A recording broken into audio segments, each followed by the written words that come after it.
Welcome to வெகாப்ஸ் daily. இன்னைக்கான 2 new words பார்க்கலாம். Fortified அப்படின்னா ஸ்ட்ரென்தன்ட் வித் டிஃபென்சிவ் ஒர்க்ஸ். அதாவது ஒரு தாக்குதல் வருது அப்படின்னா அதுக்கு ஏற்ற மாதிரி நல்லா பலப்படுத்தி வச்சிருக்கிறது தான் ஃபோர்டிஃபைட் அப்படின்னு சொல்லுவோம். செக்யூர், ப்ரொடெக்ட் இதெல்லாமே synonyms. They fortified the area against attack. அதாவது தாக்குதலுக்கு ஏற்ற மாதிரி அவங்க ஏரியாவை நல்லா பலப்படுத்தி வச்சுருந்தாங்க அப்படிங்கிறது தான் இதனுடைய அர்த்தம். நெக்ஸ்ட் வேர்ட் பாருங்கள், ப்ரீச். ப்ரீச் அப்படின்னா an act of breaking or violating. அதாவது ஒரு ரூல் போட்டிருக்காங்க, இல்லை ஒரு சட்டம் இருக்குது அப்படின்னா அதை நம்ம மீறினோம் அப்படின்னா அதை தான் ப்ரீச் அப்படின்னு சொல்லுவோம். பிரேக், கான்ட்ரவென்ஷன் இதெல்லாமே synonyms. we won't have any breach of discipline.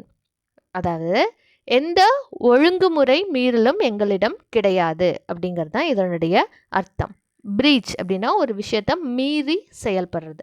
இன்றைக்கான 2 வேர்ட்ஸ் தான் ஃபோர்டிஃபைட் அண்ட் ப்ரீச். நாளைக்கு வேறு 2 நியூ வேர்ட்ஸ் பார்க்கலாம்.